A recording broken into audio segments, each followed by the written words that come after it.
7 दिन की शिव महापुराण की कथा, और उस कथा में भी 2.5 घंटे आपके पास और हमारे पास में श्रवण करने के हैं। बड़ी दूर दूर से चलकर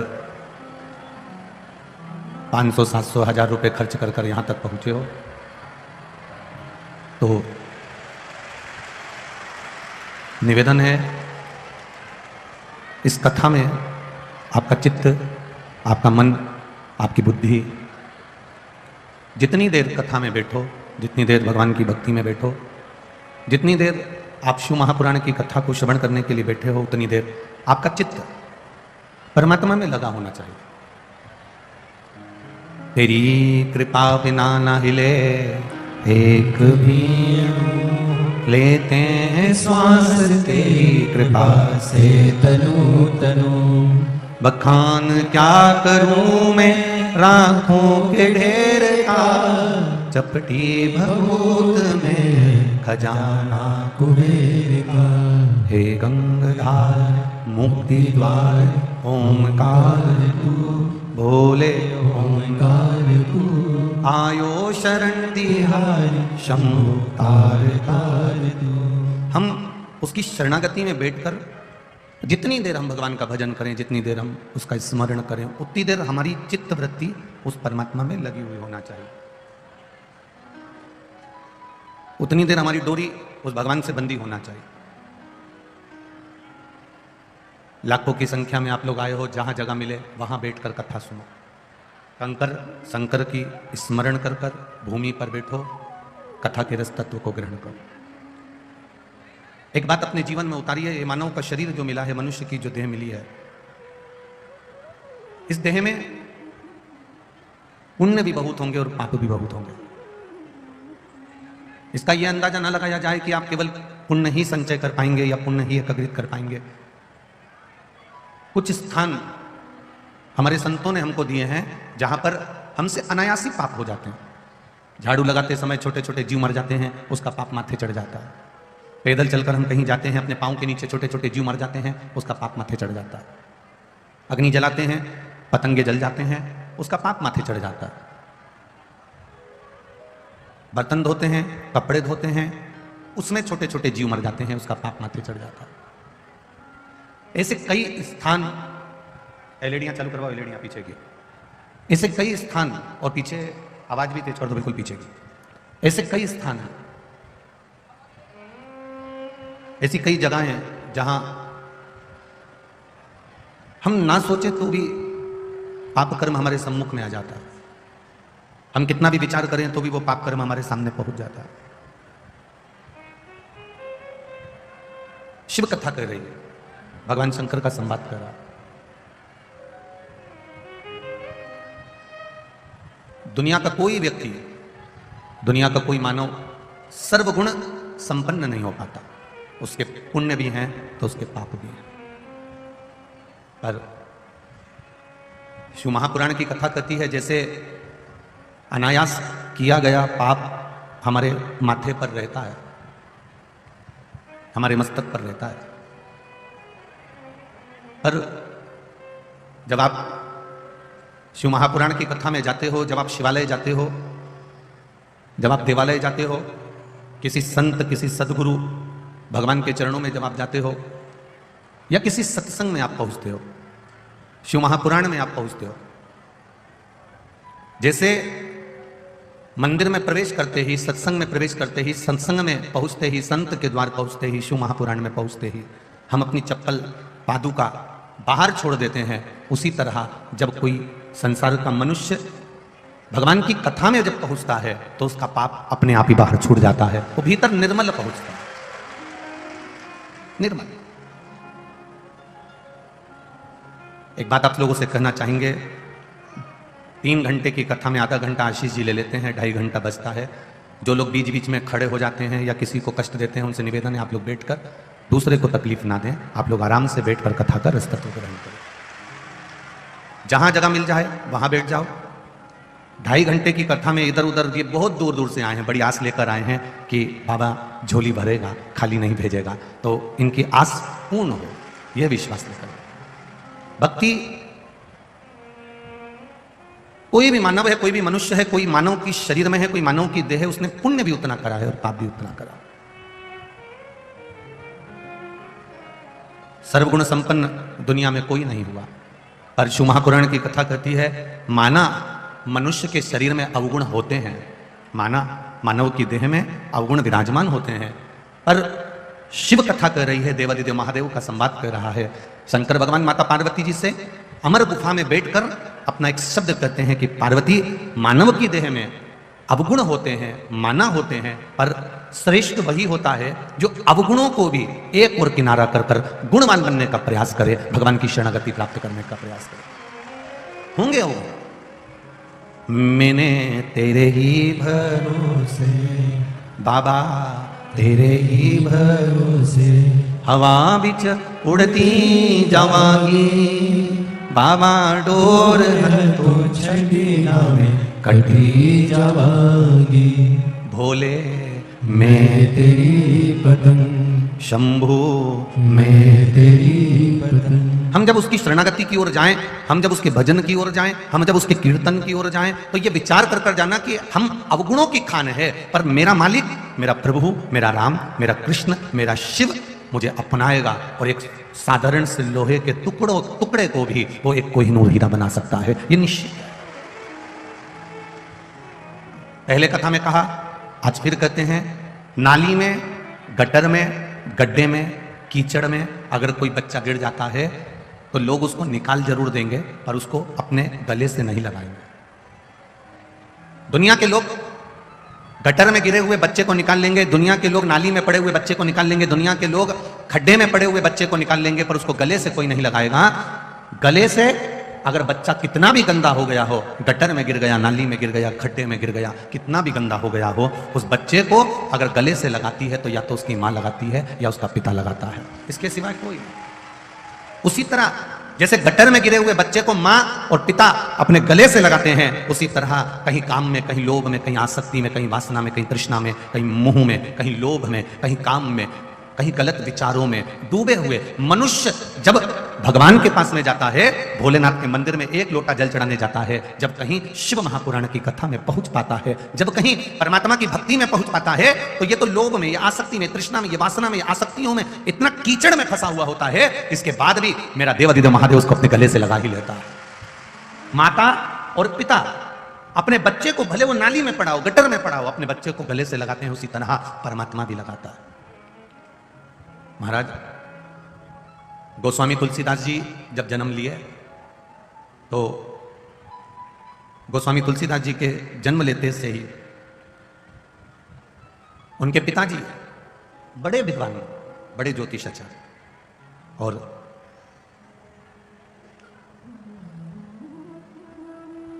इतने विद्वान थे गोस्वामी तुलसीदास जी के पिताजी की, उन्होंने जैसे ही तुलसीदास जी जन्म लिए तो उनका भाग्य लिख दिया, और उनका भाग्य लिखा और भाग्य देखा तो उनकी ज्योतिष के हिसाब से जो पत्रिका बनाई, उस पत्रिका में लिखा था कि इस बच्चे का मुख जो देखेगा वो मरता चले जाए, इस बच्चे का जो पालन पोषण करेगा, इस बच्चे का जो पालन करेगा वो मर जाएगा। अब गोस्वामी तुलसीदास जी जिनके पिता इतने बड़े ज्योतिषाचार्य, इतने बड़े विद्वान, उन्होंने तुरंत बेटे के जन्म पर पत्रिका बनाई और जब देखा कि इस बच्चे को जो पालेगा वो मरेगा, करें क्या? अब करा क्या जाए? तो पिताजी ने मुनियाबाई को बुलाया और मुनियाबाई को बुलाकर कहा कि इस बच्चे को ले जाओ, एक पेटी में, एक डलिया में इसको रखो और इसको नदी में प्रवाहित करो, इस बच्चे को जो पालेगा वो मरेगा। अगर माता पिता इस बच्चे का मुख देख लेंगे तो उनके प्राण छूटेंगे।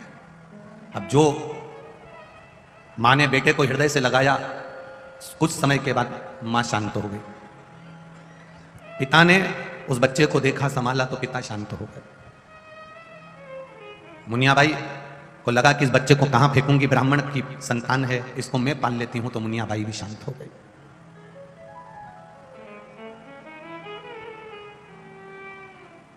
कौन संभाले? कौन? तब 5 वर्ष के गोस्वामी तुलसीदास जी भटकते भटकते, कोई उनको पूछे नहीं, कोई उनका साथ ना दे। आपको पहले भी कथा में कहा, ललाट पर लिखने वाला देव होता है और ललाट पर लिखे हुए को बदलने वाला महादेव होता है। दुनिया में किसी की सामर्थ्यता नहीं कि कोई बदल दे। अब तुलसी बाबा के जीवन में गोस्वामी तुलसीदास जी जब 5 वर्ष के हो गए, लोगों ने उनको पालना बंद कर दिया, उनको कोई पूछे नहीं, इसको जो रखेगा वो मरेगा, कोई नहीं साथता। एक किसी ने उनका हाथ पकड़कर गुरु नरसिंह दास जी के पास में ले जाकर छोड़ दिया। शास्त्र कहता है ये गुरु नरसिंह दास जी कोई दूसरे नहीं थे। संत सदगुरु ये साधारण नहीं होते। अगर ये संसार में जीते हैं तो परमार्थ के लिए जीते हैं, तो ये शिव का ही एक स्वरूप होते हैं, ये कोई दूसरा नहीं। आज हमारे बीच में ददरुआ धाम वाले महाराज जी विराजमान हैं।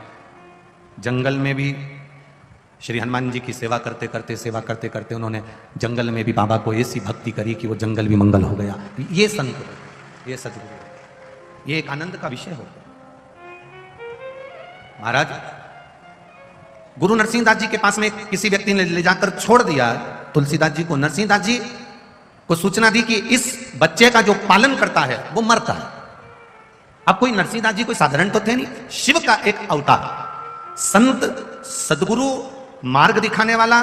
चाहे घर में माता हो, चाहे पिता हो, चाहे तुम्हें मार्ग दिखाने वाला कोई भी होगा। तुम्हें मार्ग दिखाने वाली अगर तुम्हारी धर्म पत्नी भी होगी, तुम्हें मार्ग दिखाने वाला तुम्हारा पति भी होगा, तुम्हें मार्ग दिखाने वाला तुम्हारा भाई होगा, तुम्हें मार्ग दिखाने वाला कोई तुम्हारा सखा, कोई बहन, कोई जमाई, कोई आदि कादिक जो भी होगा, जो तुम्हें सही मार्ग पर ले जाकर छोड़ रहा हो, समझ लेना वो तुम्हारा रिश्तेदार नहीं, वो देवाधिदेव महादेव का एक स्वरूप है।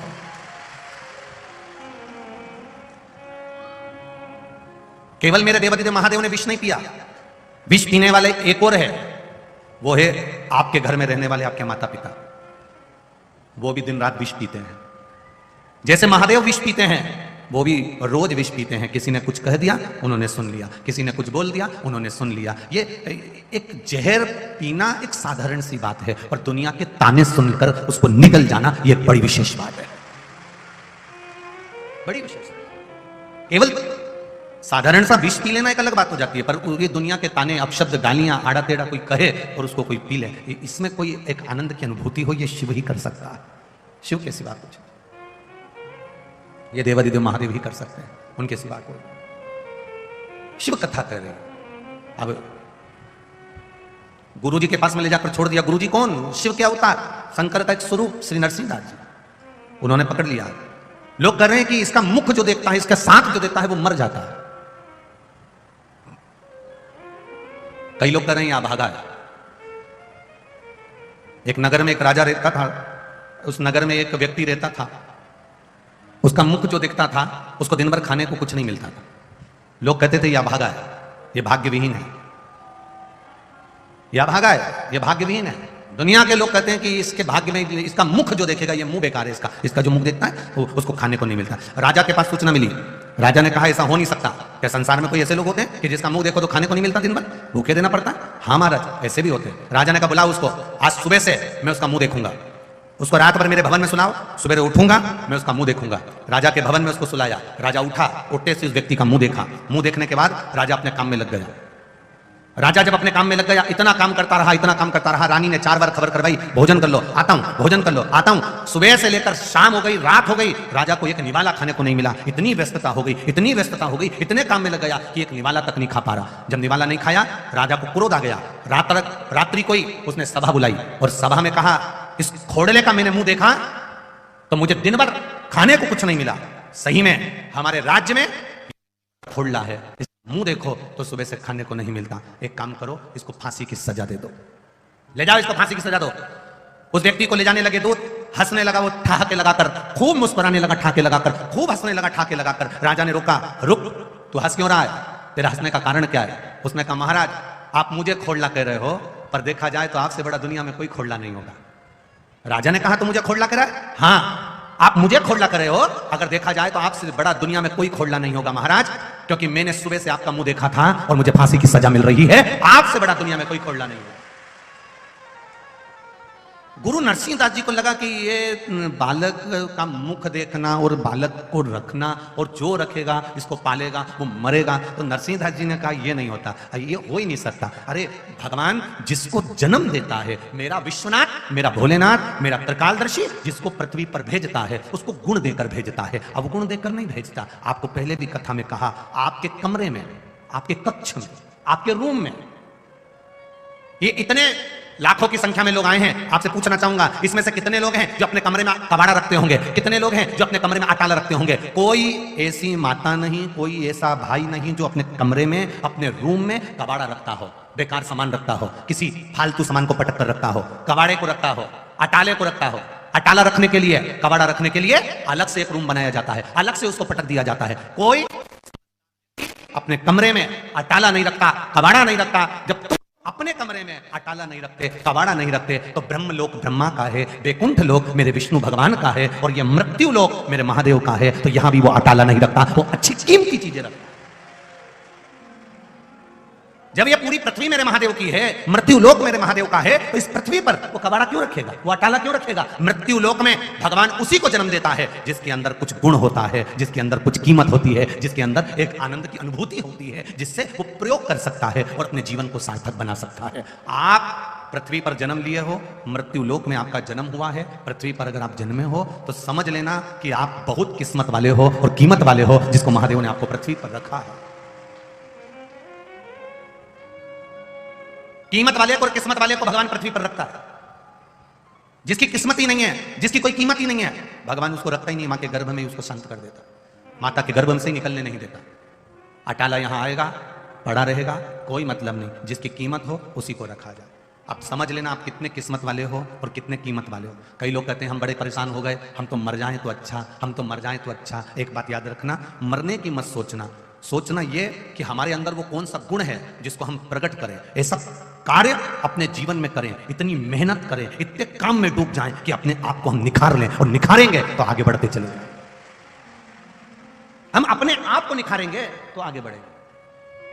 अग्रणी मत बुरे कर्म कर बंदे वरना पछताएगा, भगवान की आंखों से तू बच नहीं पाएगा, तू बच नहीं पाएगा।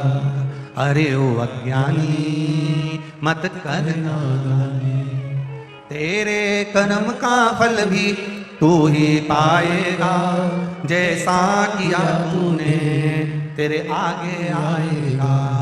मत बुरे कर्म कर बंदे, मत बुरे कर्म कर बंदे वरना पछताएगा, भगवान की आंखों से तू बच नहीं पाएगा, तू बच नहीं पाएगा। अरे ओ अज्ञानी मत कर नादानी, अरे ओ अज्ञानी मत कर नादानी। अपने आप को निखारे हम। क्यों मरना? पति ने कुछ कह दिया, मायके में जाकर बैठ गए, पत्नी ने कुछ कह दिया, मुंह फुलाकर बैठ गए।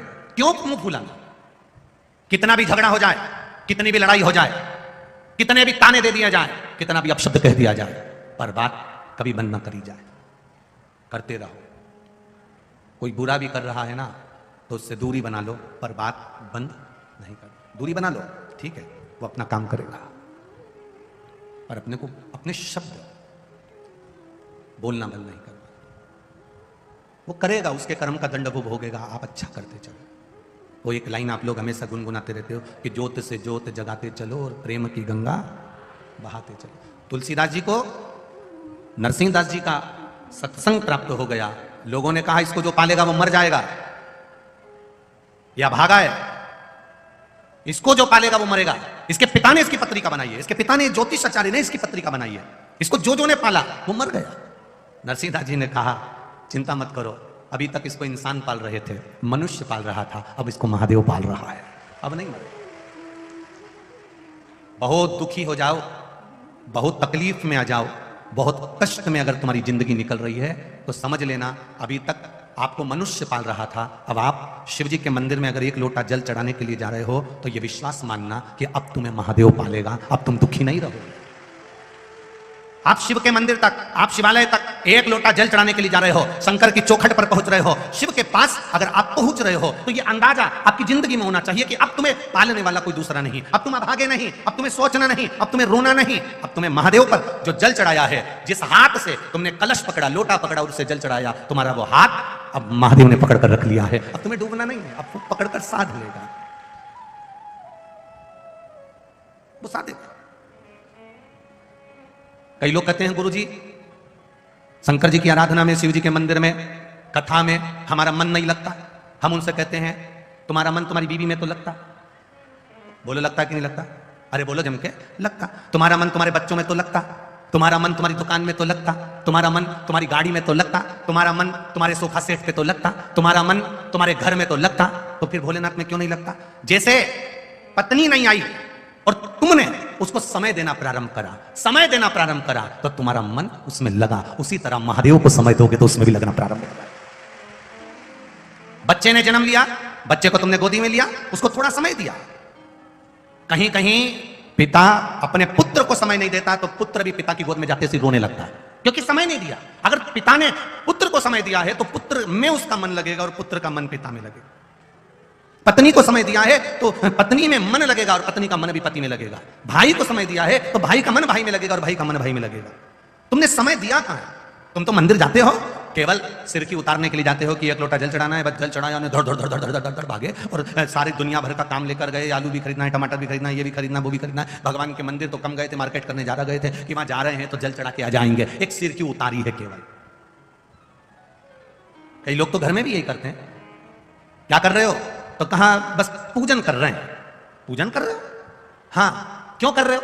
हमारे दादाजी करते थे, 2 अगरबत्ती वो दुकान पर आके अगरबत्ती लगाते थे तो हमने भी लगाना चालू कर दी। हमारे दादाजी दुकान पे आके झाड़ू लगाते थे तो हमने भी लगाना चालू कर दिया। हमारे दादाजी ऐसा करते थे तो हमने भी ऐसा करना चालू कर दिया। कभी विचार करो, अभी तक हम यही कर रहे थे। आंवले के पेड़ की पूजन क्यों करते हो? हमारी सास करती थी। पीपल के पेड़ की पूजन क्यों करते हो? हमारी सास करती थी। तुम समझो तो सही कि तुम क्यों कर रहे हो, उसका कारण क्या है? क्यों शंकर के मंदिर में लोग नहीं जान पाते थे? पहले शिव जी के मंदिर में गए, जल चढ़ाया, आ गए। अब लोगों को समझ में आ गया अशोक सुंदरी की जगह कौन सी है। समझ में आया कि नहीं आया? अब लोगों को समझ में आ गया गणेश जी का स्थान कौन सा है। अब लोगों को समझ में आ गया कार्तिकेय का स्थान कौन सा है। अब लोगों को समझ में आ गया कि जो शिवलिंग शंकर भगवान का शिवलिंग जहां रखा रहता है ये जलाधारी नहीं है, ये क्या है? माता पार्वती जी का हस्त कमल है। तो लोगों को समझ में आ गया कि ये जलाधारी नहीं है, ये माता पार्वती जी का हस्त कमल है। पहले दुनिया के लोग दिया जलता हुआ इसी पे रख देते थे, नारियल इसी पे रख देते थे, सामान इसी पे रख देते थे, कंकु का चोपड़ा इसी पे रख देते थे, फूल की डलिया इसी पे रख देते थे। पर अब लोगों को मालूम पड़ गया कि शंकर जी की पूजन कर रहे हो, जलता हुआ दिया अगर तुमने इस जलाधारी पर रखा या डलिया रखी या कोई सामान तुमने इस पे रखा, यहां तक शास्त्र कहता है कि पशुपति व्रत करने वाली माताएं, भाई, बंधु, बच्चे जो नारियल रखते हैं 5वें व्रत में, वो नारियल भी इस जलाधारी पर नहीं रखाता। अगर जलाधारी पर रखाता है तो हमारा कार्य सफल नहीं होता, उसके सामने नीचे रखाता। पशुपति व्रत करने के बाद भी कई लोग ऐसे होते हैं 11 रुपए नारियल लिए और इस जलाधारी पर, इस जो शिवलिंग रखा है और जो जलाधारी है, जलाधारी पर उन्होंने नारियल के समय, ना ना ना, आप पूरे परिवार की पूजन कर रही हो। ये पार्वती जी है, यहाँ गणेश जी, यहाँ कार्तिक है, बीच में अशोक सुंदरी, ऊपर से जो बूंद बूंद जल गिर रहा है वो जया, विषहरा, सामरीवारी, दौतली, देव, शंकर जी की 5 लड़कियां हैं। तुम्हें ज्ञात हो गया कि ये शिवलिंग है, तो तुमने जो जल रखा है, तुमने जो जल विराजमान करा है, तुमने जो जल चढ़ाया, केवल इसी पर नहीं सब पर उस जल को चढ़ाया है, सब पर। तो जो दिया रख रहे हो, जो डलिया रख रहे हो, जो सामग्री रख रहे हो, वो थोड़ा दूर, अर्थात इस जलाधारी से वो दूर होना चाहिए, नीचे जमीन पर होना चाहिए, जिससे मेरे देवाधिदेव महादेव अकेले को वो श्रीफल नहीं, तुमने उनके पूरे परिवार को श्रीफल प्रदान किया है। उसमें तुम्हारी चूक है, उसमें तुम्हारी गलती है, तुम्हारी गलती है उसमें किसी दूसरे की गलती नहीं, तुम्हारी। और एक ने गलती नहीं करी होगी, ऐसी बहुत सारे लोग बैठे होंगे जिन्होंने गलती करी है। दिया ले जाके वहां रख दिया जलता हुआ, डलिया रख दी, सामान रख दिया, ना ना ना ना। हम भगवान से कहते हैं तू मेरी सुनता क्यों नहीं है? भगवान कहते हैं तू गलती करती कितनी है, उसको सुधारो, उसको सुधारो। बोलो ईमानदारी की बात। जो दवाई नाक में डालने की होगी वो नाक में ही डालना पड़ेगी। बोलो री जी हाँ, सही है कि गलत है? और जितने जीजा बैठे हैं वो भी बोल लो सही है। जो कान में डालने की दवाई है वो कान में डालना पड़ेगी। जो टेबलेट खाने की है उसे खाना पड़ेगा। जो पानी में घोल कर लेने की है वो पानी में घोल कर लेना पड़ेगा। बस उसी तरह सेवा का, भोलेनाथ जी का पूजन का, शिव को रिझाने का भी उस तरीका होता है। उसको हमको उस तरह से करेंगे तो मेरा महादेव तुरंत प्रसन्न होगा। उसको पहचानो। शंभु शरणे मांगू घड़ी रे, दुख काटो दया करी ने दर्शन आपो। आप करो उसका भजन, आप करो उसका स्मरण, आप करो उसका संकीर्तन, श्रेष्ठता में करिए। मंदिर जाते हो आप लोग? हाथ उठाओ जरा। सभी जाते हो? धर लो वापिस धरो। जल कितने लोग चढ़ाते हैं? जरा हाथ उठाओ। सभी चढ़ाते हो? धर लो वापिस धर लो। ठीक है। बस तो तेरा क्या होगा रे कालिया? अब क्या सोच रहा है? भजन भी आप कर रहे हो, जल भी आप चढ़ा रहे हो, आराधना भी आप कर रहे हो, फिर जो शिव का हो गया, शिव उसका हो गया, फिर क्या सोचना? अकाल मृत्यु वो मरे जो काम करे चंडाल का, काल उसका क्या बिगाड़े जो भक्त हो महा काल का। जो शिव की आराधना में डूबा है, शंकर की आराधना में डूबा है, शिव कथा कर रही है। यहां नरसिंहदास जी ने तुलसीदास जी को भगवान की सेवा में लगा दिया। अब स्वयं शिव, नरसिंहदास कौन? शंकर का एक स्वरूप। संत कौन? शिव का एक स्वरूप। लगा दिया सेवा। क्या करना है? शिव मंदिर जाइए, एक लोटा जल चढ़ाइए, शंकर का भजन करिए, उनका स्मरण करिए, उनकी भक्ति में डूबे रहो, करो सेवा। उसका फल क्या होगा? महाराज पूरे सामान की लिस्ट आप बनाते हो। आटा कितना लाना है? घर के लोग लिस्ट बनाएंगे। मसाला कितना लाना है? घर के लोग लिस्ट बनाएंगे। मेकअप का सामान कितना लाना है? घर के लोग लिस्ट बनाएंगे। सारी दुनिया की लिस्ट तुम बनाते हो। केवल बाजार से एक चीज लाने की लिस्ट दूसरा बनाता है। वो कौन सी लिस्ट है? केवल तुम्हारी दवाई। दवाई की लिस्ट डॉक्टर बनाकर देता है, बाकी के पूरे सामान की लिस्ट तुम बनाकर देते हो। और दवाई की लिस्ट डॉक्टर बनाता है, सामान की लिस्ट तुम बनाते हो। उसी तरह घर तुमने बनाया, परिवार तुमने बनाया, कुटुंब तुमने बनाया, नाते तुमने बनाए, शादी तुमने करी, विवाह तुमने करा, बच्चे तुम्हारे यहां हुए, सब कुछ तुमने करा, गाड़ी तुमने बनाई, बंगला तुमने बनाया, सब कुछ बनाया, पर उसमें सुख कितना भोगना है ये महादेव बनाता है। सुख कितना भोगना। जब चने खाने को होते हैं तब सोफा सेट नहीं होता, दांत नहीं होते।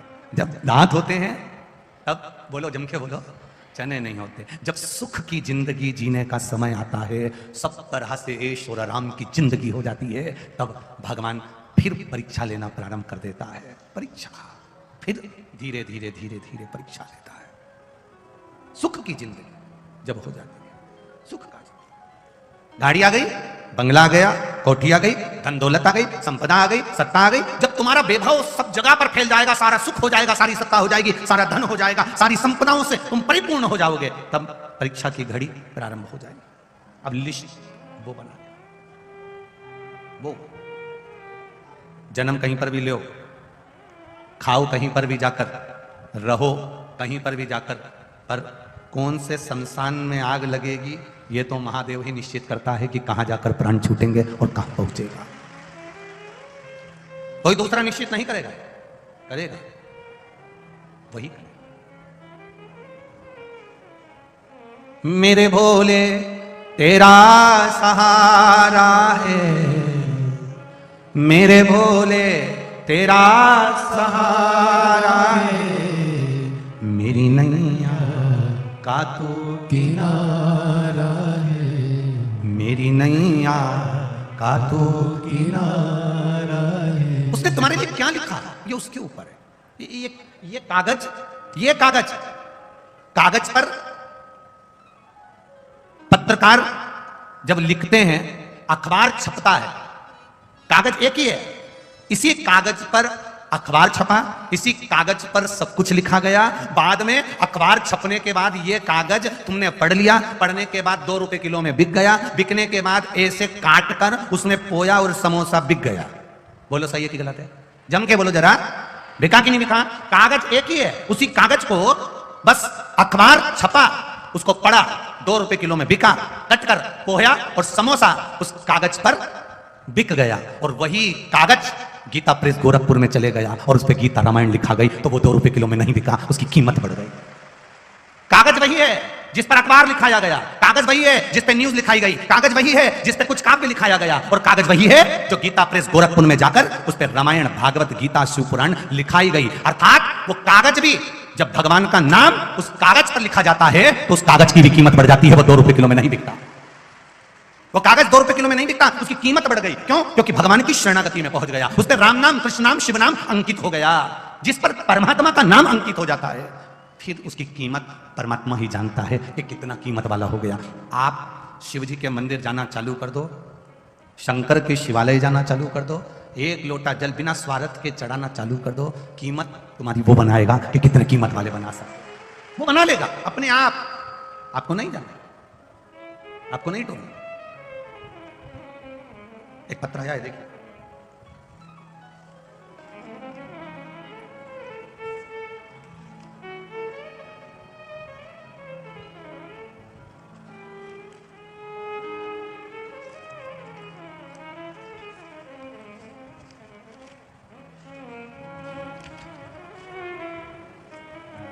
पहले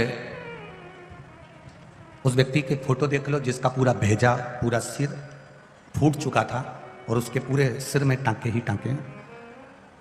उसका वेंटिलेटर पर पड़ा हुआ फोटो और सिर पूरा खुला हुआ।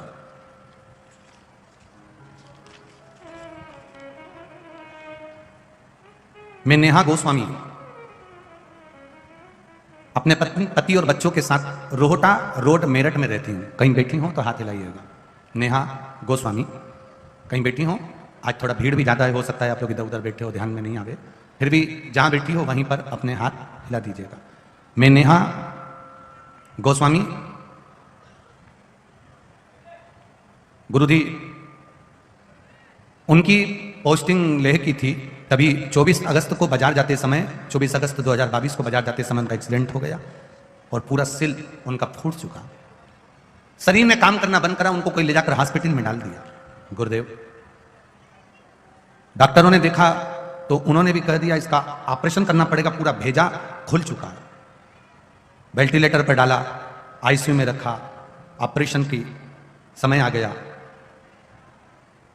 रात्रि को 11 बजे उनका ऑपरेशन चालू हुआ, जो सवेरे 5 बजे तक होता रहा। कितनी बजे चालू हुआ था? रात को 11 बजे। और ऑपरेशन कितनी बजे तक चलता रहा? सवेरे के 5 बजे तक ऑपरेशन चलता रहा। गुरुदेव, तो भी डॉक्टरों ने कह दिया था कि इनकी कोई चांस नहीं है। गुरुजी 72 घंटे दिए गए, वेंटिलेटर पर पटक दिया गया, सिर पूरा खुला हुआ था जैसा मैंने फोटो लगाया। गुरुदेव, तब पास के पलंग वाले ने किसी ने कहा कि अब डॉक्टर ने काम कर दिया, महादेव से विनती करो, श्री शिवाय नमस्तुभ्यम जपो, कोई जाए तो मंदिर से थोड़ा सा जल लाके इनके मुंह में डाल दो, आखिरी में तो लोग गंगा जल तो देते ही हैं, तो तुम शिव का जल डाल दो। शंकर पर चढ़ा हुआ जल वेंटिलेटर पर पड़े हुए उनके शरीर पर लगाया, होठों पर लगाया। गुरुदेव, डॉक्टर ने 72 घंटे दिए थे, 8 घंटे के बाद बाबा की कृपा से उनके शरीर में हलचल होना प्रारंभ हो गई। ये शिव तत्व है। और बाबा की कृपा से वेंटिलेटर से नीचे उतारा, आईसीयू में रखा और अब शिव की कृपा से बिल्कुल ठीक हैं। हम यहाँ प्रणाम करने आए हैं। ये उनका फोटो जो वेंटिलेटर पर पड़े हैं और ये उनका जो सिर पूरा खुल चुका था उसका फोटो लगाया गया। एक फोटो ये है और एक ये सिर खुला उसका फोटो। गुरुदेव, शिव तत्व किसको कहते हैं हमको नहीं मालूम था, हम कभी मंदिर नहीं जाते थे। मंदिर तक कई लोग हैं, ऐसे कई लोग हैं जो कभी शिवालय, शिव के मंदिर तक नहीं गए। पर आज प्रसन्नता का विषय यह है कि आज उनके हृदय में शिव समाया, शिव समाया, इसलिए उनका मन मंदिर तक जाने का हुआ। और मंदिर तक जाने का हुआ तो तुम उसकी चौखट तक अगर पहुंचे हो तो वो भी तुम्हारे दरवाजे तक तुम्हें साधने के लिए पहुंचा। आप गए उसकी चौखट तक, आप गए उसके द्वारे तक, आप गए उसके दरवाजे तक, आप उसके पास तक बस पहुंच गए, फिर उसने साधा। शंभु शरणे मांगू घड़ी रे, दुख काटो दया करी ने दर्शन आपो। ये शिव तत्व को हमें जानने का मौका मिला। गुरु नरसिंहदास जी ने उनको 1 लोटा जल पकड़ाकर शिव की आराधना में लगा दिया। जो नरसिंहदास जी के आश्रम में जो शिवालय था उसकी पूजा में लगा दिया, पूजा में लगाया, आराधना में लगाया। और बस उसकी शरण में जब पहुंचते हैं, उसके पास जब पहुंचते हैं, उसका स्पर्श जब हम कर लेते हैं, उसकी चौखट का जब हम स्पर्श कर लेते हैं, तब वो खुद संभाल लेता। स्वयं संभालेगा, करा स्पर्श। और जिस तुलसीदास जी को लोग अपने पास नहीं रख रहे थे, जिस तुलसीदास जी को लोग बुरा मान रहे थे, गुरु ने उस लोहे को हीरा बना दिया और उन तुलसीदास जी ने राम को प्राप्त कर लिया। यह सहजता नहीं है। लिखने वाले ने लिख दिया तुम्हारे भाग्य में दुख लिखा है, लिखने वाले ने लिख दिया तुम्हारे भाग्य में कष्ट लिखा है, पर यदि तुम शिव की शरणागति में हो, तुम शंकर की शरणागति में गए हो, उस परमात्मा के भजन में गए हो, तो वो साधता साधता। देखिए, कल कथा चल रही थी और उस कथा में अपन स्मरण कर रहे थे कि वो गुणनिधि जाने के बाद में दम नाम का राजा बन जाता है, जिस गुणनिधि ने शंकर जी के मंदिर से केवल चोरी करी थी प्रसाद की। वो गुणनिधि जिसने शिव जी के मंदिर में से प्रसाद चुराया था, मात्र नैवेद्य चुराया है, उस गुणनिधि ने, यज्ञदत्त के पुत्र ने केवल नैवेद्य चुराया और उसको लोगों ने मार दिया। और मारने के बाद उसका जो जन्म हुआ वो दम नाम के राजा के रूप में हो गया। और जब दम नाम के राजा के रूप में उसका सुंदर आनंद में जन्म हो गया, तब उसने शिव भक्ति को छोड़ा नहीं, शंकर के भजन करता रहा और प्रत्येक नगर के एक एक मंदिर में दीप दान करवाता रहा। कल कथा में आपको कहा था, मौका मिले, जब जीवन में लगे कि यह काम अटक रहा है और बहुत जरूरी है, तब कितनी बत्ती, जम के बोलो जरा, जम के बोलो जरा, आवाज आना चाहिए, 2 बत्ती। और वो 2 बत्ती भी अलग नहीं होना चाहिए। एक बत्ती पहले तैयार करिए लंबी, फिर दूसरी बत्ती तैयार करिए, दूसरी बत्ती को तैयार कर दोनों बत्ती को फिर एक साथ मथा, 2 बत्ती एक के रूप में जलना चाहिए। शिव और शक्ति दोनों एक। कई माताएं मंदिर में मालूम पड़े दिया लगाने जाएं और कह दे कि नहीं, सियोर वाला महाराज ने बोला है 2 बत्ती रखना है, तो उसने दिए के अंदर 2 बत्ती अलग अलग रख दी। ना ना ना ना, बत्ती अलग बनेगी। कपास लिया, एक बत्ती तैयार करी, कपास लिया, दूसरी बत्ती तैयार करी, दोनों को तैयार कर फिर दोनों को एक कर दिया। अर्थात शिव और शक्ति दोनों को एक हो। ये दोनों की शक्ति से जो कार्य मेरा अटक रहा है, जो कार्य में मुझे तकलीफ आ रही है, ये दोनों मिलकर उसको पूर्ण कर दें। वो एक कर कहीं कहीं आप लोगों ने देखा महाराष्ट्र साइड में है और दक्षिण में, महाराष्ट्र साइड में और दक्षिण में आप लोग देखना, महाराष्ट्र की जो माताएं होती हैं, दक्षिण साइड के लोग होते हैं, या राजस्थान मारवाड़ के जो लोग होते हैं, वो पतली पतली बत्ती के 108 बत्ती बना लेती हैं। आप लोगों के यहाँ भी ऐसा होता होगा, इधर नोएडा साइड में भी इधर करते होंगे, पतली पतली बत्ती बना, 108 बत्ती का उसने 108 बत्ती जोड़ी और उसमें उसने ऐसा बांध लिया। बांधने के बाद कार्तिक महीने में उसको बनाकर रखा, घी में भिगो कर रखा, फिर उसको जलाया। बोलो देखा है कि नहीं देखा? किस किसने देखा है? आप लोगों ने यहाँ भी देखा होगा, वृंदावन में बांके बिहारी जी के यहाँ, या फिर यमुना जी के घाट पर, या गंगा जी के घाट पर, हरिद्वार में आपने देखा होगा, कई माताएं पतली पतली बत्ती बनाती है और बत्ती बनाने के बाद उसको 108 करके उसको बांधकर फिर घर से लेकर जाती है, घी के दिए में उसको रखकर फिर उसको जला देती है। कभी विचार करा आपने कि उसने ये 108 बत्ती जलाने का नियम कहां से लिया, किस जगह से प्राप्त करा, किस जगह से मिला? तो जो 108 बत्ती जला रहे हैं, ये नियम कहां से लेकर आए? तो कहा कालिंग राज्य के, कालिंग का जो राज्य था उसके जो राजा थे अरिदम, अरिदम का जो पुत्र था दम, उस दम ने प्रत्येक शिव मंदिर में 41 तरह के दीप प्रज्वलन करना बताया। 41 तरह का दीप प्रज्वलन, एक बाती का, लंबी बाती का, फूल बाती का, कलेवा या मौली नाड़ा जो होता है इसका दीप, वस्त्र का दीप, लकड़ी का दीप, ये 41 दीपों की महत्वता बताई है दम ने। कालिंग देश का जो राजा हुआ अरिदम, अरिदम का जो पुत्र हुआ दम, उस दम ने 41 तरह के दीप का महत्व बता दिया। जैसे आपको पहले आप लोगों ने कथा में सुना होगा, यूट्यूब पे भी कथा डली होगी, पहले हमने वर्णन करा है दीप शिव महापुराण कथा, सुनिए किसी ने?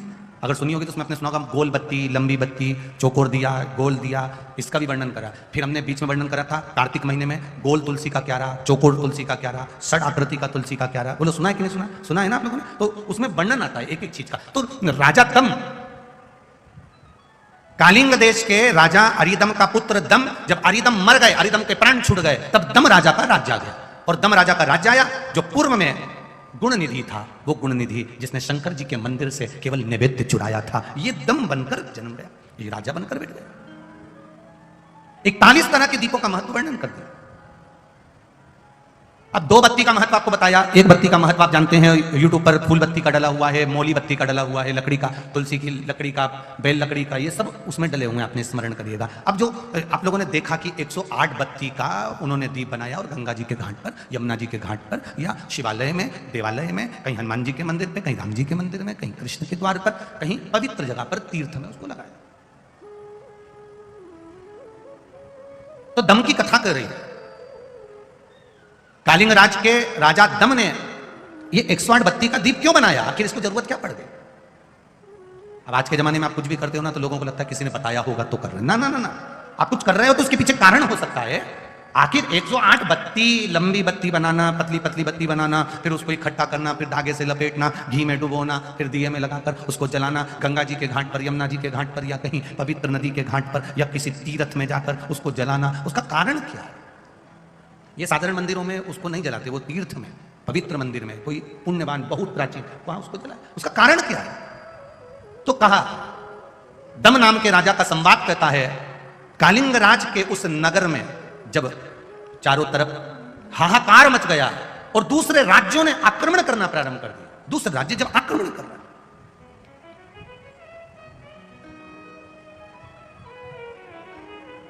एक तुम्हारा छोटा सा प्लाट, बहुत अच्छे से समझो, पहले अपनी बात पे समझेंगे तब अपन कथा तक पहुंचेंगे। अपना एक छोटा सा प्लाट, उस प्लाट पर रजिस्ट्री तुम्हारी, पैसा तुमने खर्च कर दिया और उस प्लाट पर कब्जा दूसरे ने कर लिया।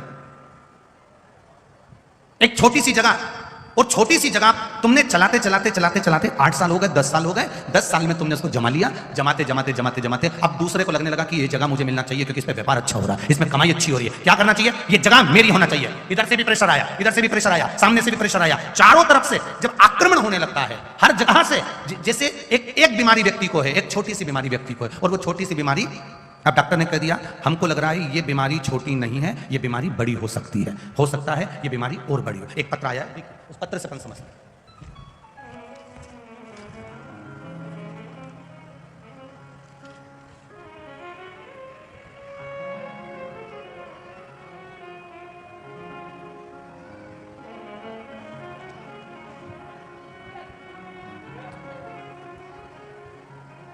सुनीता शर्मा, एटा, उत्तर प्रदेश की रहने वाली हूं, मेरा मोबाइल नंबर ये है।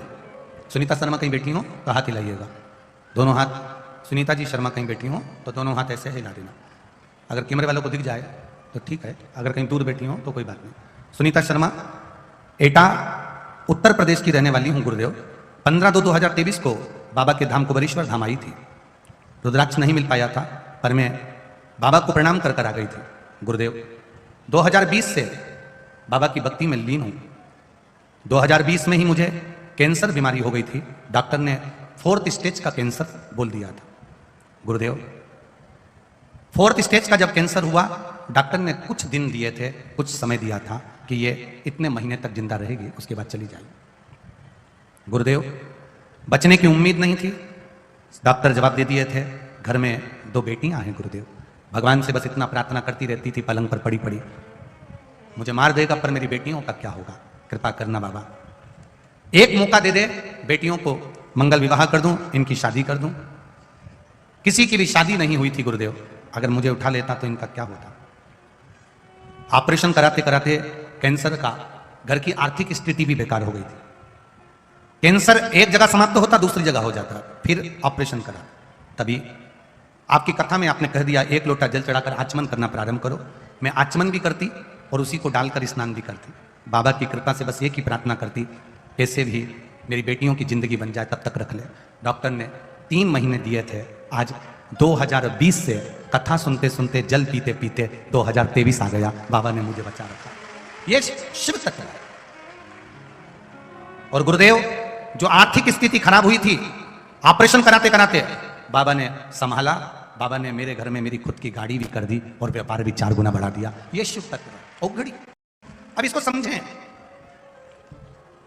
एक बीमारी आ गई, दूसरी बीमारी ने आक्रमण करा, तीसरी बीमारी ने आक्रमण करा। अभी तक केवल शुगर थी, अब बीपी, थायराइड, ये वो सब ऊपर से आक्रमण करने लगे। अर्थात यहां अरिदम राजा के पुत्र दम का चरित्र कहता है कि दम ने जब देखा कि चारों तरफ से दूसरे आक्रमण करने लगे हैं, चारों तरफ से आक्रमण होने लगा, मैं बीच में फंस गया हूं, मेरा राज्य छोटा सा है, यहां कौन, मेरे पास इतनी सेना नहीं है, क्या करूंगा। चारों तरफ से जब आक्रमण चालू हुआ तब दम राजा ने अपने नगरवासियों से कह दिया 108 बाती का दीप जलाओ और महादेव के नाम से महादेव के मंदिर में लगाना प्रारंभ करो। चारों तरफ जब दीप लगना प्रारंभ हो गए, उस दीप की जब गंध गई, जब इतनी सारी बत्ती जलती है तो उसमें से कालोच उड़ती है।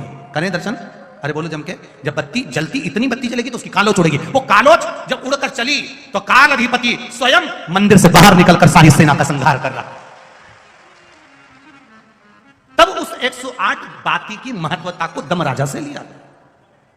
अब दुनिया के लोग उसको समझें जरा अच्छे से कि 108 बाती लगती कहां है, तो प्रयास करो किसी नदी का तट हो, और बहुत ध्यान देना, पवित्र नदी गंगा, यमुना, सरयू, छिपरा, मंदाकिनी, नर्मदा, जितनी पवित्र नदी होती है, इन नदियों में आप लोग एक बहुत बड़ी गलती करते हो कि दोने में दिया लेते हो और दोने में दिया लेकर उसको रखकर और आप नदी में दिया जलाकर बहा देते हो।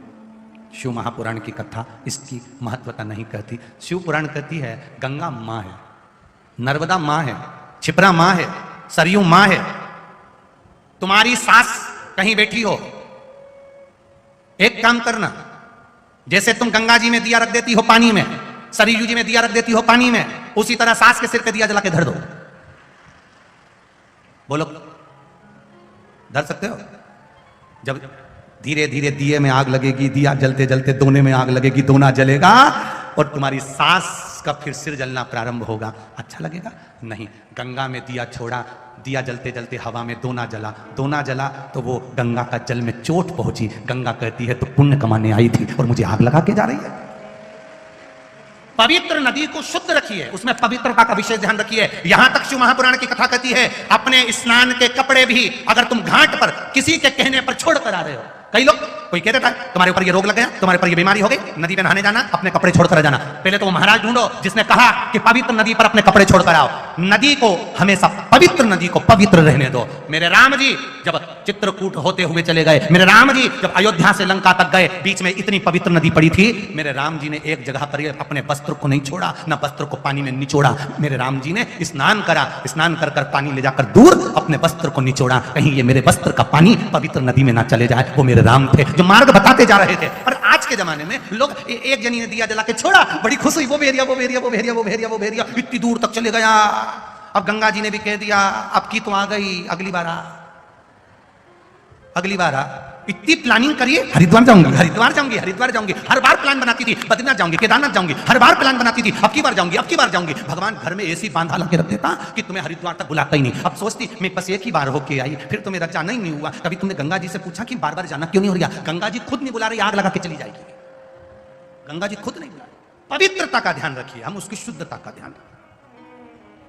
हमने गंगा, यमुना, सरयू, सरस्वती, छिपरा आदि को कैसे कैसे पवित्र रखना। 108 बाती का महत्व क्या है? दीपदान का महत्व क्या है? दीपदान का महत्व किसको कहते हैं? दीपदान कैसे करा जाता है? कार्तिक के महीने में, नदी में नहीं, कार्तिक महीने में दीपदान करा जाता है। शिव पुराण कह रही है, शंकर भगवान की कथा कह रही है, शिव तत्व कह रहा है। घाट पर गंगा का पानी, यमुना का पानी छोड़कर, दिया जलाकर, दिखाकर, पूर्व की ओर मुख कर कर, भगवान की ओर स्मरण कर कर, अपने पूर्वजों का नाम लेकर घाट पर दिया रखा जाता है, ना कि नदी में छोड़ा जाता है। अब तुम तो इतने खुश होते हो कि नदी में छोड़ दिया, मैया ने ले लिया। मैया से तो पूछो कि उनकी हालत क्या है। तुलसी जी में दिया लगाने चली, तुलसी जी के क्यारे के अंदर ही दिया रख दिया। तुलसी जी ने पवन देवता से कहा हवा चलाओ, मुझे आग लग रही है। पवन देवता ने हवा चलाई, तब तुलसी मैया हिली। इसको लगा कितनी प्रसन्न हो रही है तुलसी मैया। जो दिया लगा लगा के रखती, दिया फिर बुझ जाता, फिर लगाती, फिर बुझ जाता, हवा तेज हो जाती। कभी कभी तुमने तुलसी जी में दिया लगाया, हवा तेज चल गई, क्यों चली? क्योंकि तुलसी जी को लगता है ये क्यारे में रखकर जाएगी और मुझे आग लगा के जाएगी। थोड़ा दूर रखो, दूर, मंदिर में भगवान से दिया दूर रखो, दूर। हम उसको समझ नहीं पा रहे। 108 बाती के दीप की महत्वता दम राजा का चरित्र कर रहा है।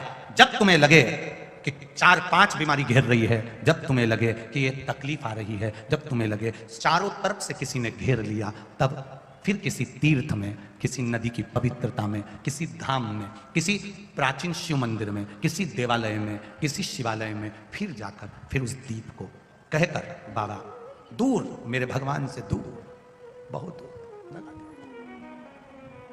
विनय कर, निवेदन कर, उससे कर।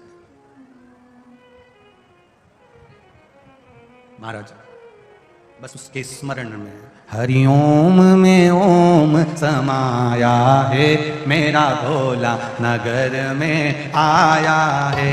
हरिओम में ओम समाया है, मेरा भोला नगर में आया है। मेरा भोला नगर में आया है, मेरा भोला नगर में आया है। मेरा भोला नगर में आया है, मेरा भोला नगर में आया है। हरिओम में ओम समाया है, मेरा भोला नगर में आया है।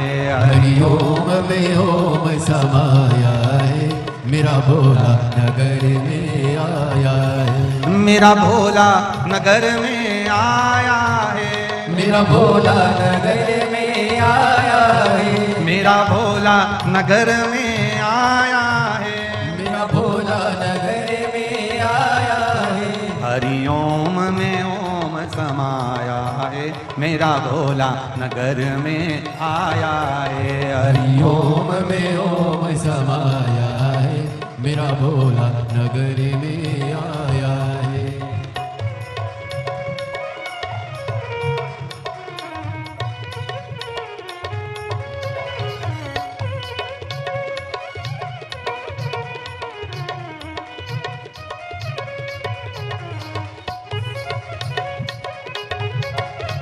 जय हो।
मेरे भोले के माथे पे चंदा है, मेरे भोले के माथे पे चंदा है। मेरे भोले के माथे पे चंदा है, मेरे भोले के माथे पे चंदा है। चंदा में ओम समाया है, मेरा भोला नगर में आया है। चंदा में ओम समाया है, मेरा भोला नगर में आया है। मेरा भोला नगर में आया है, मेरा भोला नगर में आया है। मेरा भोला नगर में आया है, मेरा भोला नगर में आया है। हरि ओम में ओम समाया है, मेरा भोला नगर में आया है। हरि ओम में ओम समाया है, मेरा भोला नगर में आया है।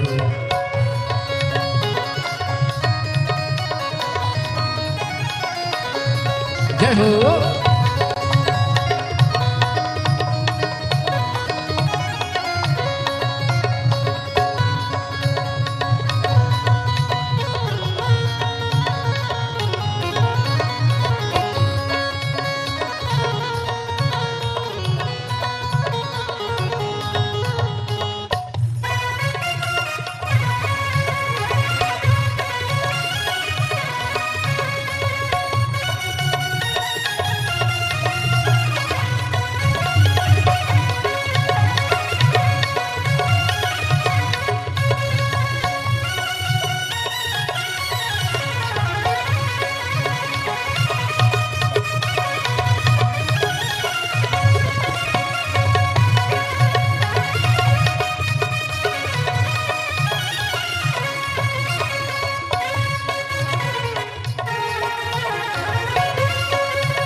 मेरे भोले के हाथों में डमरू है, मेरे भोले के हाथों में डमरू है, मेरे भोले के हाथों में डमरू है, मेरे भोले के हाथों में डमरू है। ओ डमरू में ओम समाया है, मेरा भोला नगर में आया है। डमरू में ओम समाया है, मेरा भोला नगर में आया है।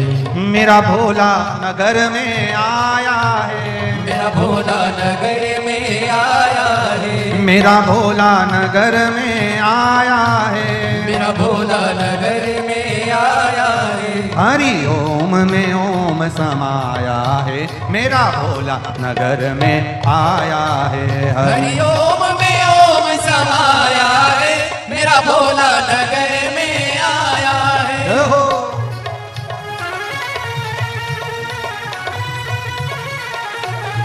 भोले जय हो।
मेरे भोले के मस्तक पे गंगा है, मेरे भोले के मस्तक पे गंगा है, मेरे भोले के मस्तक पे गंगा है, मेरे भोले के मस्तक पे गंगा है। ओ गंगा में ओम आया है, मेरा भोला नगर में आया है। हरि ओम में ओम समाया है, मेरा भोला नगर में आया है। हरि ओम में ओम समाया है, मेरा भोला नगर में आया है।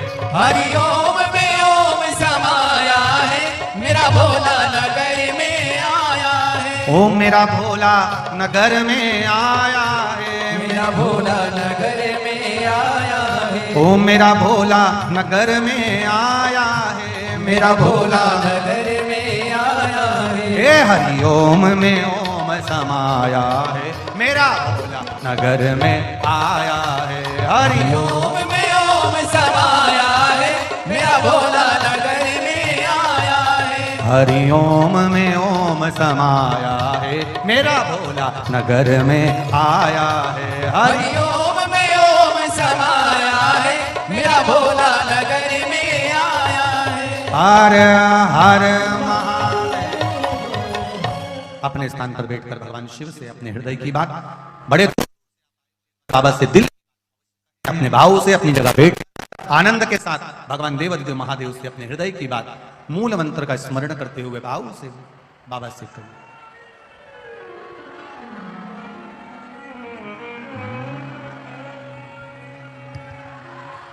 श्री शिवाय नमस्तुभ्यं, श्री शिवाय नमस्तुभ्यं,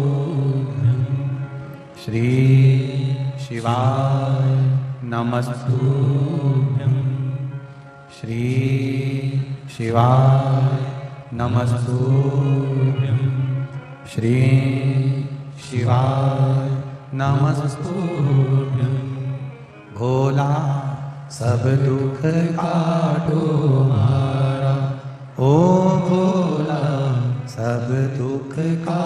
तुम्हारा। शिव शंकर जपो तेरी माला, भोले बाबा जपो तेरी माला, भोला सब दुख काटो मारा। ओ भोला सब दुख काटो मारा। वेश है मंगल मंगलकारी, वेश है मंगलकारी। शमशान वासी हमारा, शमशान वासी हमारा, ओ भोला सब दुख काटो मारा। ओ भोला सब दुख काटो मारा। शिव कथा कह रही है, भगवान शंकर का संवाद कर रहा है। 108 बाती का महत्व, 2 बाती की मूलता, उसी तरह अनेक बाती का महत्व दम राजा की कथा कहती है। समय आया, दम राजा के प्राण छूटे, जिसने शिव मंदिर से मात्र थोड़ा सा नैवेद्य चुराया, मरने पर दम राजा बना, वहां से छूटा। पद्मकल्प के अंतर्गत पुलस्त बाबा के यहां विश्रवा जी के घर में इस बालक का फिर जन्म हो गया और इसका नाम वेश्रवा पड़ा। अब वेश्रवा जब पड़ा, नाम पढ़ते से ही 3 जन्म का ज्ञान इसको था। शंकर जी के मंदिर से नैवेद्य चुरा कर पाया था, मर गया था, शिवालय गया, वहां से छूटा। छूटने के बाद दम राजा बना, दम राजा के वन में विश्रवा जी का पुत्र वेश्रवा बना। अब वेश्रवा बन गया, शिव जी की आराधना में फिर डूब गया, शिव आराधना में वापस डूबा। और वेश्रवा जब शिव आराधना में डूब जाते हैं, इतने डूबते कि भगवान देवादिदेव महादेव जो वेश्रवा जी को देखते रहते कि कितनी आराधना कर रहा है, सब कुछ छोड़ दिया, शरीर में केवल अस्थियां बची है, मांस समाप्त हो चुका है, कुछ नहीं बचा वेश्रवा के पास में। विश्रवा ऋषि के पुत्र के शरीर में मांस समाप्त हो गया, केवल पिंजरा शरीर का अस्थियों का बचा है। महाराज, दुनिया के लोग कहते हैं कि रावण असुर था, राक्षस था, फिर उसको ये इतना सोने का महल, उसको इतना सोने का नगर, सोने का महल, सोने की सत्ता, सोने की लंका कैसे प्राप्त हुआ, कैसे मिली? ध्यान दें, जब रावण असुर प्रवृत्ति का है, कष्ट दे रहा है, तकलीफ दे रहा है, लोगों को मार रहा है, संतों को, साधुओं को, ब्राह्मण जन को, गुरुजन को जब तकलीफ दे रहा है, तो फिर इतना, इसके पास में इतना सारा गोल्ड, इतना सोना, इतना वैभव उसके पास कैसे आ गया? शिव महापुराण की कथा कर रही है। लंकाधिपति रावण के पास में इतना वैभव कैसे आ गया? इतना धन कैसे आ गया? इतनी सत्ता कैसे आ गई? इतना बल कैसे आ गया? कारण क्या है? तो एक शिव महापुराण का ये चरित्र अपने जीवन में याद रखना। घर में अगर कोई शांत हो जाता है तो पूरे परिवार में सूतक लग जाता है। अगर एक घर में अगर एक कुछ गमी हो जाए तो पूरे परिवार में सूतक लग जाता है। उसी तरह शिव पुराण कहती है, घर में अगर एक भगवान शंकर की आराधना करने वाला हो जाए तो पूरे घर में वैभव की कमी नहीं हो पाती। रावण को ये सत्ता मिल रही है, रावण को ये वैभव मिल रहा है। अब विश्रवा ऋषि के ही पुत्र हैं लंकाधिपति रावण, और विश्रवा ऋषि के ही पुत्र हैं वेश्रवा। तो रावण को इतनी सत्ता कैसे मिल रही है? रावण को इतना वैभव कैसे मिल रहा है? पुण्य घर में अगर कोई एक भी, फिर ध्यान से सुनना, उज्जैन के ऋण मुक्तेश्वर मंदिर की दीवार पर पत्थर पे अंकित शिव महापुराण की एक लाइन लिखी हुई है। वो अपने जीवन में कभी आप उज्जैन जाएं तो ऋण मुक्तेश्वर मंदिर में दर्शन करिएगा। वहां लिखा है, शिव को जल चढ़ाने वाला, शिव महापुराण की कथा सुनने वाला, शंकर का भजन करने वाला, शिव का गुणगान करने वाला, शिव का पंचाक्षर षडाक्षर स्मरण करने वाला, शिव तत्व के जानने वाला, शंकर के मंदिर तक जाने वाला, शिव महापुराण की कथा श्रवण करने वाला, कराने वाला, वाचने वाला, सुनने वाला, दूसरे को कहने वाला, अगर कोई भूल से भी शिव महापुराण की कथा में पहुंच जाता है तो ऋणमुक्तेश्वर मंदिर उज्जैनी अवंतिकापुरी का वो दीवार लिखी हुई कहती है, जो पत्थर से अंकित है, कहती है कि शिव महापुराण की कथा 7 पीढ़ी को नहीं, शंकर की आराधना 7 पीढ़ी को नहीं 71 पीढ़ी को तार देती है। यहां 7 पीढ़ी का तो भ्रम ही हटा दीजिए, यहां 7 पीढ़ी का भ्रम समाप्त कर दीजिए, यहां 71 पीढ़ी, 1-2 पीढ़ी की बात ही नहीं है, 2-4-8 पीढ़ी के तो कोई संवाद ही नहीं है हमारा। 71 पीढ़ी अवंतिका कर रही है, 71। अब रावण कष्ट देने वाला, रावण सबको परेशान करने वाला, रावण सबको कष्ट प्रदान करने वाला, रावण संत ब्राह्मण साधुजन गुरुजन को कष्ट देने वाला, यज्ञ नष्ट करने वाला, परेशान करने वाला, देवताओं को बंदी बनाकर रखने वाला। जब इतना कष्ट रावण सबको दे रहा है तो रावण को फिर इतना वैभव कैसे प्राप्त हुआ? ये रावण का खुद का वैभव नहीं है, ये रावण की खुद की दौलत नहीं है, ये रावण की खुद की सत्ता नहीं है। रावण को ये वैभव, ये सत्ता, ये दौलत कहां से प्राप्त हुई? तो कहा विशर्वा ऋषि के पुत्र रावण भी हैं और विशर्वा ऋषि के पुत्र वेशर्वा भी हैं। वेशर्वा ने जब शंकर भगवान की आराधना करना प्रारंभ करी, इतनी आराधना करी, इतनी आराधना करी, इतनी आराधना करी कि शंकर भगवान ने उस वेशर्वा को आशीर्वाद देने के लिए शिवजी प्रकट हो गए, सामने आए, सामने प्रकट हुए। मांग वेशर्वा तुम्हें क्या चाहिए? वेशर्वा ने जैसे ही नेत्र को खोला, शिवजी का इतना प्रकाश कि वेशर्वा की आंखें बंद हो गई। शिवजी ने कहा मांग लो, तुमको क्या चाहिए? शंकर जी कह रहे मांगो, तुम्हें क्या दिया जाए? नेत्र खोल रहा है, फिर आंखें बंद हो जाती है, फिर नेत्र खोले, फिर आंखें बंद हो गई। अब की बार आंख बंद कर कर कह रहा है प्रभु मांग लूं? हाँ मांग। शिवजी ने कहा मांग लो, मांग तुझे क्या चाहिए? आपके चरणों का दर्शन हो जाए। इतना प्रकाश है कि मैं आपके चरण का दर्शन भी नहीं कर पा रहा हूं, आपके चरणों का दर्शन हो जाए, बस कृपा कर दो। शिवजी ने प्रकाश को थोड़ा कम करा, गला पकड़ा, शिवजी ने प्रकाश को थोड़ा कम करा और प्रकाश कम करा, भगवान शंकर के चरण का दर्शन वेशर्वा को हो गया। वेशर्वा ऋषि के पुत्र वेशर्वा को जब भगवान के चरण का दर्शन हुआ, तब चरण का दर्शन करने से पहले वेशर्वा माता पार्वती को घूर कर देखने लगा। नेत्र आए, पर उस नेत्र से वेशर्वा ने सबसे पहले पार्वती जी को घूर कर देखा, पार्वती जी की ओर टकटकी लगाकर देखा, पार्वती जी की ओर देखता जा रहा है। माता पार्वती को क्रोध आ गया, पार्वती जी ने वेशर्वा के एक बाएं नेत्र को समाप्त कर दिया, भस्म कर दिया। वेशर्वा चरणों में पड़ गया, भोलेनाथ मेरा बायां नेत्र माता ने जला दिया, समाप्त कर दिया। शिवजी कहते हैं वेशर्वा, पार्वती जी शिवजी से कहती हैं इसकी बात में मानना, पहले मेरी बात मानो, इसने मुझे घूर कर क्यों देखा? इसने मुझे घूर कर क्यों देखा? इसीलिए मैंने इसके नेत्र को जला दिया। शंकर भगवान पार्वती जी से कहते हैं पार्वती जी तुम समझ नहीं सकती, ये आपको टकटकी लगाकर इसलिए देख रहा था कि पार्वती जी तुमने कौन सा पुण्य करा, ऐसी कौन सी तब साधना तुमने करी जो आप शंकर जी की अर्धांगिनी बनकर बैठ गई, इसलिए देख रहा था। कौन सी तप साधना? ये सिसोदिया परिवार कथा करवा रहा है, मैं कहूंगा इनकी कौन सी तप साधना? ये उमा पब्लिक स्कूल में कथा हो रही है, इनकी कौन सी तप साधना? कथा 62 सेक्टर में होना थी,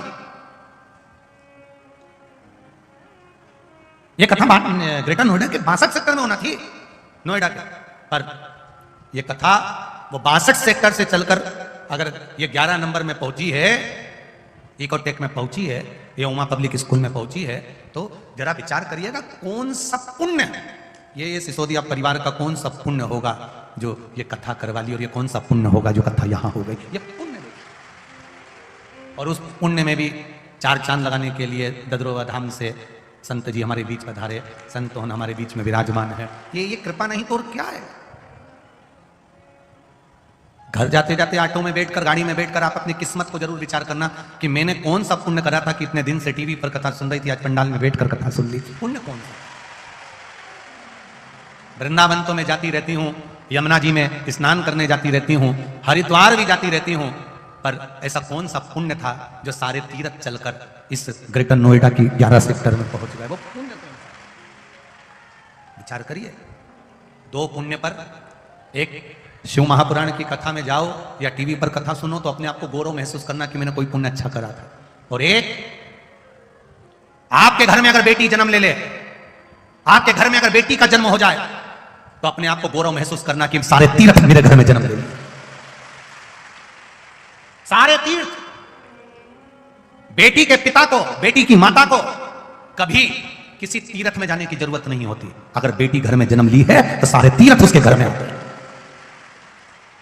बेटी के माता पिता को कभी तीर्थ जाने की जरूरत नहीं पड़ती। बेटी के माता पिता, जिस बेटी ने तुम्हारे घर में जन्म लिया है, बस बेटियों से एक बात कहना चाहूंगा, माता पिता के घर में बेटी जन्म लेती है तो माता पिता को तीर्थ जाने की जरूरत नहीं पड़ती। सारे तीर्थ बेटी का जहां जन्म होता है वहां आ जाते हैं। बस बेटी से एक निवेदन है कि अपने माता पिता को कन्यादान का मौका जरूर देना, कहीं गलत जगह मत चली जाए।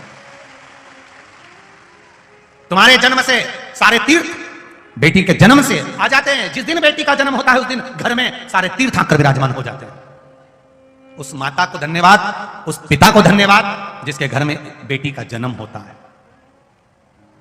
और आपको भी एक निवेदन करूंगा, बेटी का बाप जब बेटी को पाल पोस कर बड़ा कर ले और उसकी शादी करे, तब आप जब भोजन करने उसके घर में जाएं, शादी में जाएं, अपने आप को याद करना, 10 रुपए का पानी पतासा खाते हो, पानी पूरी खाते हो, खुद के पैसे की खाते हो तो प्लेट का पानी तक पी जाते हो। याद रखना, 10 रुपए की मूंगफली खरीद कर खाते हो तो एक एक मूंगफली का छिलका तक हिलाकर देख लेते हो क्योंकि 10 रुपए खर्च हुए हैं। जिस बाप की बेटी की शादी हो और उसके यहां खाना खाने जाओ तो प्लेट में खाना छोड़ने से पहले सोचना कि उस बाप ने कैसे कमाया हो। अपने 10 रुपए खर्च हुए, एक आइसक्रीम ली और 10 रुपए खर्च हुए तो डंडी तक चाट चाट कर फेंकते हो क्योंकि अपने 10 रुपए हैं। और भरी की भरी भोजन की थाली तुम जब शादी में फेंकते हो तो उस बाप को याद करना कि उसने कैसे कमाया होगा, उसने किस तरह से कमाया होगा, किस तरह से। देने वाला दे देगा। खूब बड़े बड़े दानदाता इस ग्रेटर नोएडा की कथा में आए हैं। कोई गाड़ी भरकर हलवा लेकर आया, कोई केले लेकर आया, कोई संतरे। कल शाम को तो कोई बादाम और काजू के पैकेट बांट रहा था। धन्य है सब। कोल्ड ड्रिंक, फ्रूटी, आइसक्रीम, बिस्कुट, पानी की बोतल, पानी के पाउच, टॉफी, और तो और मेरी माताएं जो अपने अपने घर से आ रही हैं तो 1-1 किलो आटे की पूड़ी और अचार और सब्जी लेकर आकर सबको खिला कर जा रही हैं।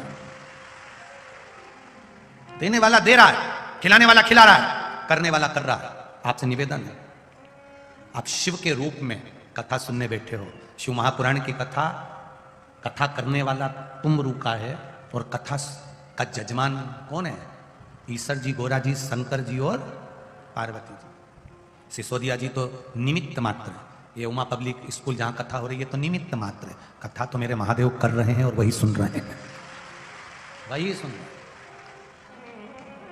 कोई दूसरा नहीं कर सकता, दूसरा नहीं। शिव की भक्ति में लगो, शंकर की आराधना।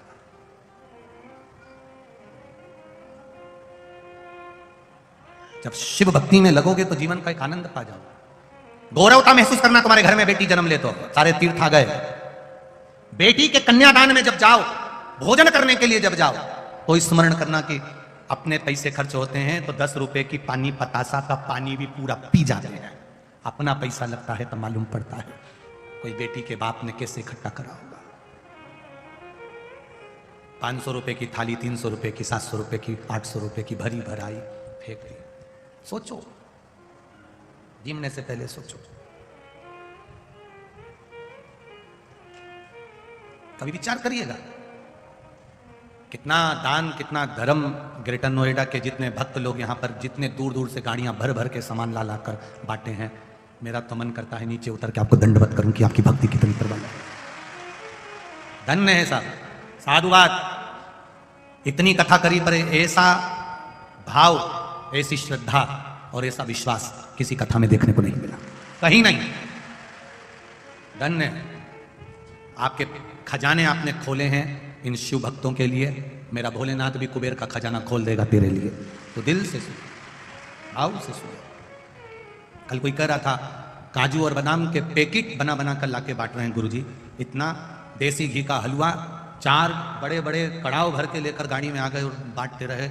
मूंग की दाल का हलवा, रवे का हलवा, बादाम का हलवा, बाप रे बाप, गजब करा रहे तुम लोगों ने, गजब कर दिया। धन्य, साधुवाद, बहुत बहुत साधु, धन्य। करो, ये मौका फिर नहीं मिलने वाला। कल कथा समापन हो जाएगी, 24 तारीख से कोटेश्वर चालू हो जाएगी। वहां के लोगों को मौका मिलेगा, लोगों को पानी पिलाने का, अन्न खिलाने का। भाव से अपनी तरफ से कर सकते हो। किसी को कुछ नहीं दे सकते, मत दो। 1 किलो आटे की पूड़ी बनाकर, सब्जी बनाकर, रात के आए, शाम के आए, दोपहर में आए, खिलाकर चले गए। अपने हाथ से करो, वो खाली नहीं, अपना करो। शिव तत्व है, शंकर वो घड़ी है। विशर्वा के पुत्र वैशर्वा जी माता पार्वती जी से शिव जी कह रहे हैं, इसने तेरे को देखा इसलिए था कि तूने ऐसा कौन सा पुण्य कर दिया था, कौन सा पुण्य करा जो तू शिव जी की अर्धांगिनी बन गई। तेरी तप साधना कितनी प्रबल होगी, इसलिए ये तुम्हें देख रहा था और तुमने इसकी आंख भस्म कर दी, इसका नेत्र जला दिया। तुमने ठीक नहीं करा पार्वती। पार्वती जी कहती है, मैं अपनी गलती की क्षमा मांगती हूं, आपसे निवेदन करती हूं। 2 जन्म पहले यज्ञदत्त ब्राह्मण का पुत्र गुण निधि था, ये शिव मंदिर में चोरी करी थी इसने। बाद में ये दम नाम का राजा बन गया, फिर छूटा, वैशर्वा के नाम से ये प्रसिद्ध हो गया। पार्वती जी कहती है, सब बात भूलती हूं, इसका नाम, इसने मुझे गलत भाव से देखा था, इसलिए इसको मैं कुबेर कहती हूं। अब आप इसे वर दो कि ये कुबेर के सिंहासन पर जाकर बैठ जाए। इसको कुबेर बना दिया। नवनिधि, देवादिदेव महादेव कहते हैं, सुन कुबेर, मैं तुझे नवनिधि प्रदान करता हूं। और सुन कुबेर, वैशर्वा, तेरे घर में, तेरे परिवार में लंकाधिपति रावण भी होगा, लंकेश भी होगा, उसने बहुत पाप करा होगा, पर घर का एक व्यक्ति अगर शंकर की आराधना करता है, घर का एक व्यक्ति अगर शिव को जल चढ़ाता है, घर का एक व्यक्ति भी अगर शिव महापुराण की कथा को टीवी पर, मोबाइल पर या पंडाल में कैसे भी श्रवण कर लेता है, वो अपनी 71 पीढ़ी को पार लगा देता है। 71 पीढ़ी पार। यहां